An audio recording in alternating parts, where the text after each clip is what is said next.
안녕하십니까. 미국 경제 읽어주는 남자 경제남 9월 29일 월요일 순서 시작하겠습니다. 자, 이번 주 수요일에 10월이 시작이 되죠. S&P 500 기준으로 지난 수십 년간 9월 평균 수익률은 다른 달보다는 낮았는데 반대로 이제 10월이 시작되면 10월, 11월, 12월은 역사적으로 회복세가 강한 경우가 많았습니다. 자, 그렇다면 2025년 9월은 어땠는지 잠시 후에 보도록 하겠습니다. 오늘 우선 S&P 500이 AI 약세 이후에 반등을 시도했다는 얘기, Electronic Arts, EA Sports, 자녀들 때문이라도 알 수 있는 그런 회사인데 EA가 비상장화 거래를 발표했습니다. 상장을 하겠다는 게 아니라 비상장하겠다는 겁니다. 연방정부 셧다운 가능성이 높아지고 있고요. 월가의 주요 관심사는 non-farm payroll, 비농업 부문 고용 보고서고요. 유가도 알아보고 금값도 좀 알아보고요. 이번 주에 체크포인트, The Daily Dividend에 대해서도 알아보겠습니다. 자, 우선 지난주를 잠깐 보면은요. 미국의 증시가 AI 인프라 구축 열풍이라는 강세장의 핵심 동력이 흔들리면서 하락세를 보였습니다.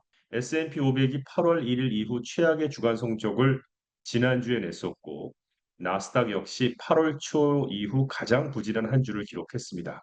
다우는 3주 만에 처음으로 하락 마감을 했는데요. 자, 그런데 S&P 500 지수가 오늘 월요일인 오늘 0.4% 상승하며 지난주 인공지능 관련 매수세가 한풀 꺾인 뒤에 반등을 시도했습니다.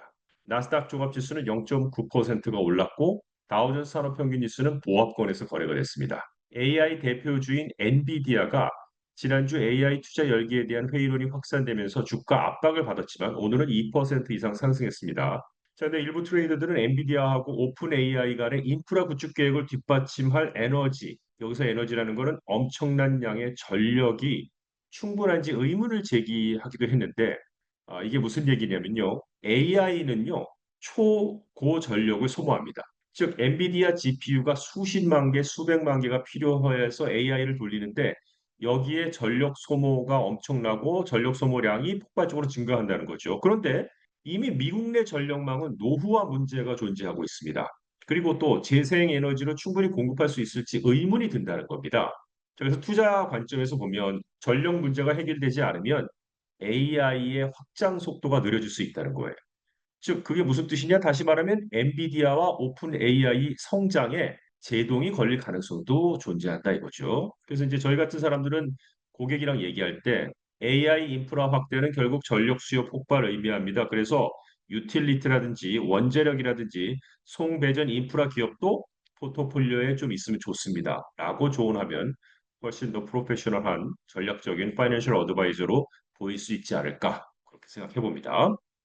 자, 한편 비디오 게임 업체 일렉트로닉 아츠의 줄임말 EA 스포츠, It's in the game 이런 말로 유명한 슬로건을 만든 회사죠.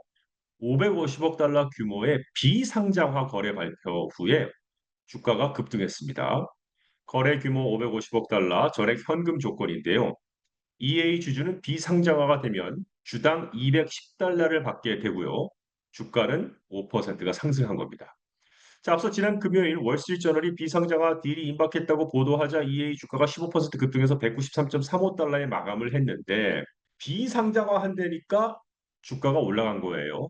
그럼 뭐 예를 들면 이렇게 보겠습니다. EA 주주예요, 제가. 그러면 인수 거래 가격 210달러 확정됐어요.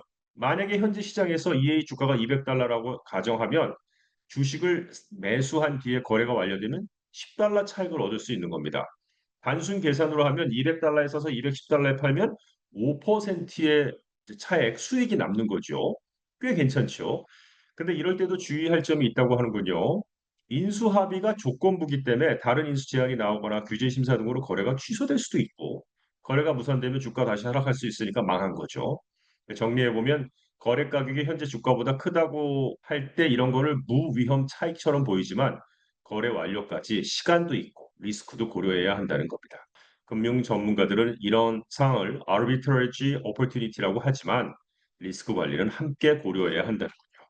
자, 투자자들의 시선은 이번 주 정부 자금 마감 시한을 앞둔 연방정부 셧다운 가능성에도 쏠려 있습니다. 연방정부는 의회가 임시자금지원법 아래 합의하지 못할 경우 이번 주 수요일에 폐쇄됩니다. 트럼프 대통령은 지난주 민주당 지도부와 회담을 갑자기 취소한 뒤에 오늘 상하원 주요 지도부 4명과 만날 예정인데 대통령은 합의가 이루어지지 않으면 연방 근로자 대량 해고가 발생할 수 있다고 경고했습니다. 여기서 한 두 가지 정도를 알아야 되는데요. 민주당은 자금 지원 법안에 오바마 케어 보험 보조금 연장을 포함시킬 것을 원하는데 공화당 지도부는 셧다운 피하고 논의하자라고 주장하고 있고요. 최근 역사에서 마켓은 대체로 셧다운을 대수롭지 않게 여겼어요. 뭐 대충 이렇게 하다가 또 서로 합의 보고 하지. 그런데 이번에는 경제 환경이 복잡해서 불안이 좀 커지고 있습니다. 자, 또한 이번 주 금요일 발표될 9월 비농업 부문 고용 보고서 역시 월가의 주요 관심사입니다. Non-farm payrolls 보고서죠. 자, 그래서 마켓은 강세장이 이어지려면 골디락스 수치 이게 유지돼야 된다는데 골디락스 수치가 뭐냐면 정책 당국을 매파적으로 만들 정도로 뜨겁지도 경기 둔화를 시사할 정도로 차갑지도 않은 그런 결과가 필요하다고 보고 있습니다. 넌팜 페이롤은 여러 번 말씀드렸는데 미 노동부가 매달 발표하는 고용 현황 보고서예요. 농업 종사자를 제외합니다. 그래서 모든 산업, 제조업, 서비스업, 건설업 등 고용자 수의 변화를 집계합니다. 그래서 보통 매달 첫 번째 금요일 오전 8시 30분에 발표가 됩니다. 이게 왜 중요하냐면요. 미국에서 얼마나 많은 사람이 새로운 일자를 얻었는지 보여주는 경기 호황인지 침체인지 판단의 지표가 되는 게 NFP Non-Farm Payrolls고요. 또 연준의 정책에 영향을 미칩니다. 그리고 주식과 환율, 채권 시장에 즉각적인 영향을 미치죠. 이 NFP와 함께 발표되는 주요 지수는 실업률, unemployment rate, 또 평균 시간당 임금, average hourly earning, 또 노동 참여율, labor force participation rate도 함께 발표가 됩니다. 이 넘판 페이롤이 왜 중요하냐? 미 경제와 금융시장의 방향을 결정짓는 핵심 지표이기 때문에 그렇습니다.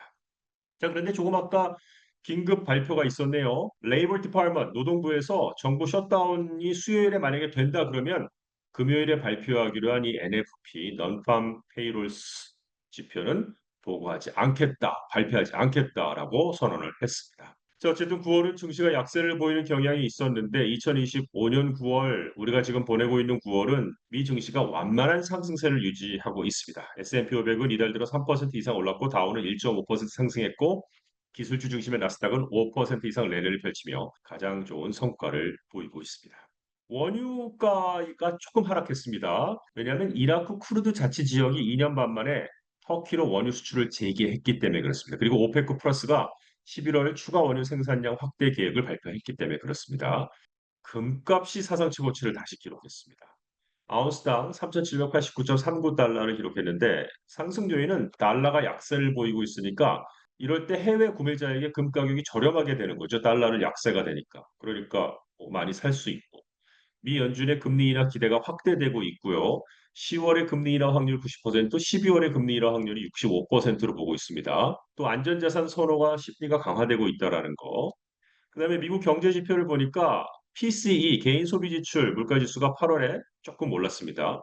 또 온건한 인플레이션으로 연준의 추가 금리 인하가 기대되기 때문에 이렇게 금값이 계속 오르고 있습니다.